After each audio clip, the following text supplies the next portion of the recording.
As the seasons start to change, it's time to look for inspiration elsewhere. And this time I'm turning to Iceland. This wonderful footage, and indeed the reference photo, comes from my friend Francesco Solici, who I went to university with, and he's now a photographer and general wild explorer in Iceland, which is just awesome. This gave me an opportunity to use a wide variety of colours that I wouldn't normally turn to, and also take on the challenge of snow and all of that reflected light. So, gear up for this project with me. You can find out more about the materials I used down below, and there is also an art competition running this year, ends on the 31st of December 2024. You could win 6 months of membership, so if you fancy that, then check out the description. Alright, we're ready to begin. For this piece, I'm working on a 50 by 70 centimetre piece of pastelmat in the light green, but light blue would also work. I transferred the outline using a very simple method with pastel on the back of this page, and then using some geometric lines. And geometric lines are more accurate than curves, which is why I prefer to do that for an outline. Then it was time to start establishing the big shapes in the background. Now, you usually do put a background on first with pastel work. Firstly, it helps you so much with your values to be able to place your subject into the landscape much more easily, but also the pastel chalks do drop a lot of dust, so if you were to put it on after, then your subject could potentially pick up a lot of pastel dust, and then you'd have to go back in and fix all of that. Now, I used a really lovely selection of Unison pastels, but you don't need to use something as pricey as Unison. What you want to have is a range of values. So one dark for this, which I use later on, a couple of mid-tones, and then a few lighter values. But I really didn't use that many pastels. Something that I did try and prioritise though, and was really good for snow work, is a good selection of bluey violets. And these work well because they pick up the reflected light from the sky. Now, just quickly, what I'm showing you there is I've popped on a light patch onto the reindeer because it's a really light area on our reindeer, and I just want to use that again just to help me map out the values around the rest of the reindeer, and remember that he is the centre of attention in this. So yes, coming back to the blue violets and the reflected light. The reflected light is being caught in the shadows. So the shadows, of course, aren't picking up the warm light from the sun. They're instead picking up the light beamed down from the sky. Of course, the sky is blue, especially in this photo, we've got quite a clear sky. And so that means that these shadows can take on a bluey purple hue, and that looks really nice when we are rendering snow. Now, the main focus of this section is just to get the pastelmat covered, except the reindeer. I'm doing him separately. So this isn't about creating a perfect a perfect background at this layer. This is about creating an underpainting, which is just about placing your values, to be honest, and being fairly general with them. I have included some texture at this stage because it's quite important to when your medium is as thick as pastel chalks. But I have, you can see, left everything pretty rough and ready. There's still a lot of paper showing through. Now, the great thing about working on a snowy scene, as you're noticing now, no doubt, is that you're able to use pretty much the same pastels you put in the foreground, which would usually be a lot darker than your sky, as you can in the sky. So this again just meant you don't need to buy as many pastels, so that's quite nice. Now, there's going to be some distant mountains here, and I knock them back later on because my darker value that I'm going to use is very dark and has a lot of pigment. So if you put something in the background that is too dark and too saturated, it'll actually come forward. So this is the Blue Violet 18. It's just what I had in stock. But if you glaze over the top of it, which you'll see me do in a moment, then you can reduce the saturation, so you reduce the amount of colour, and you can reduce the value, so how dark something is. And this allows it to sit further into the background. So this is the second stage now. I'm starting to tie the background together by introducing more details, more texture, wider variety of markings, different colours and values inside an area. But I do still keep taking breaks. Can't get my words out. I walk back from my work repeatedly during this process just to check that I'm not overworking certain areas. This, for example, I'm now glazing over areas, and that is to make softer edges so that our eye isn't drawn to those areas as quickly. You can see that those darker values have receded backwards now that I've glazed them with a pastel that I use in the sky. So it's tying it together with that atmospheric perspective really nicely.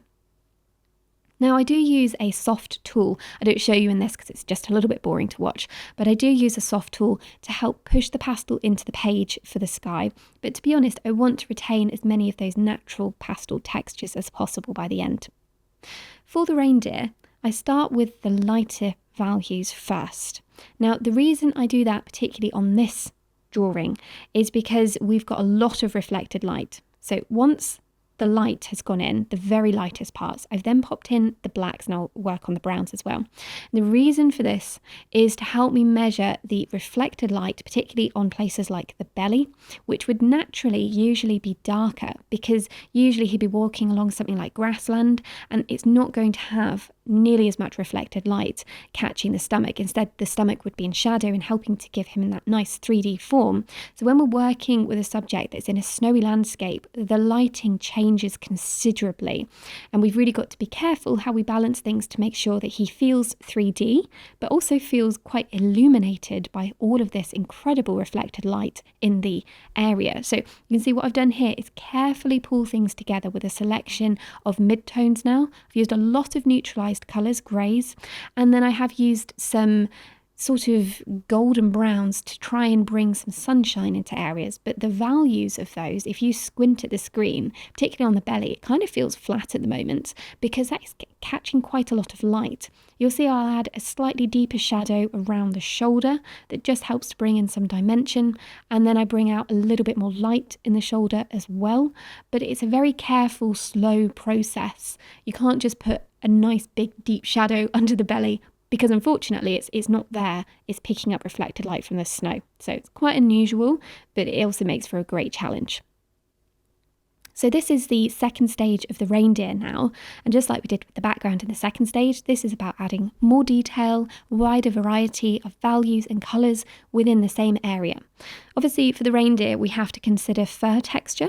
This is a really, really small drawing, so I've mainly used Stabilo Carbothello pencils for this because they're quite soft. The softness of them just allows me to get some nice little strokes down quite easily without having to work the pastel too hard. Because it's quite soft, the pastel comes off the pencil onto the page more easily than with a hard brand like Faber Castell.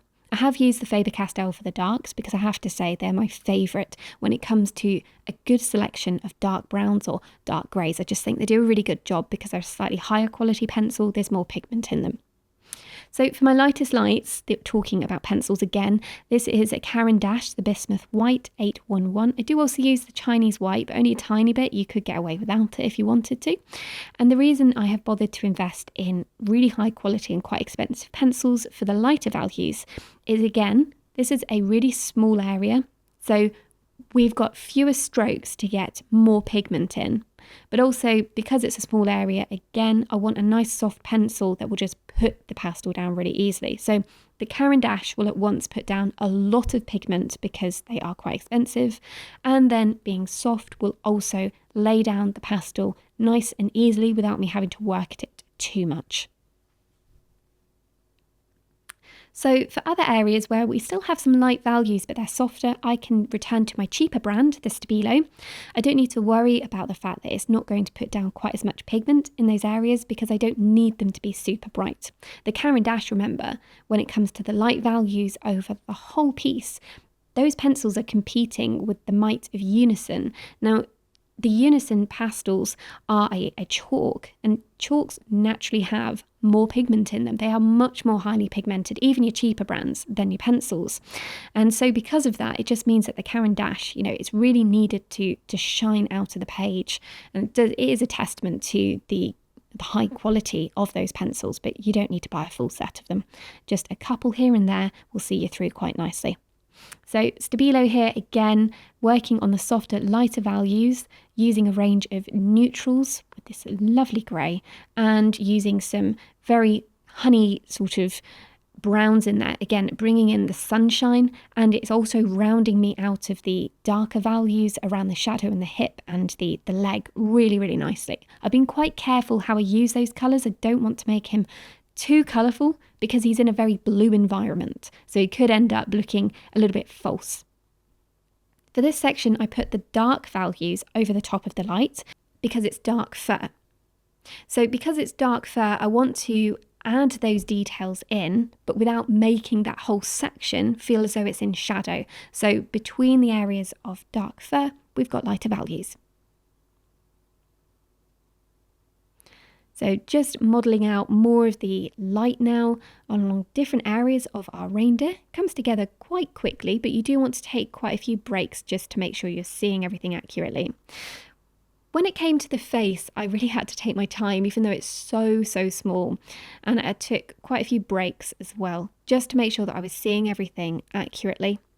A lot of it was about edge management and not having too many hard edges in there because, again, we're not right next to the reindeer, so we wouldn't be able to see all of the details in sharp focus. Much of it came down to the light on the cheek and the reflection in the eye, as well as the antlers, which go on later. And I worked super slowly, particularly with my darker values, to make sure that I didn't accidentally just suddenly muddy everything. I wanted to try and retain as much of the light value as possible until I knew that I didn't need it in a certain area. Putting a highlight in on the eye in such a small space, it's easiest if you just blob the highlight in, which I kind of did, and then sharpen up your dark pencil. Now I had a Faber Castell dark, so they're really sharp and hard, and then I can just tidy up a little bit around the reflection. So working on the antlers now, I go in with the shadows first and create a very simple two-tone drawing between the lovely 726 grey. Stabilo do have a lovely range of greys, particularly mid-tone and lighter mid-tone. And then I worked with the 629, which is a nice sort of yellowish colour, like a Naples yellow. It might be the Naples yellow, to be honest, which brought in a lighter value and also quite a lot of warmth as well. Now, I do knock this back, don't worry, I don't leave them completely yellow.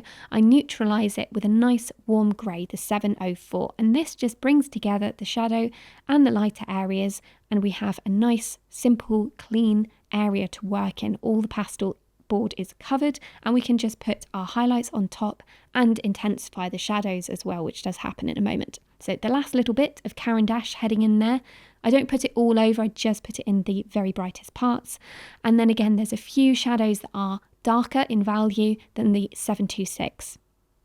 As a final finishing touch, you just want to return to the rest of your painting, check that your values are matching up nicely. I increase the contrast around the reindeer just so that our eye is naturally pulled over to him a little bit faster. And then it's time to remove the tape, which is arguably the best bit.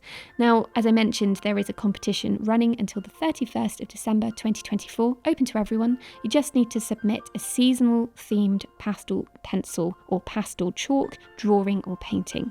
You can enter for free and win 6 months of membership. That's what's on offer here. So if you want to find out more about that, just look into the description below this video. Good luck.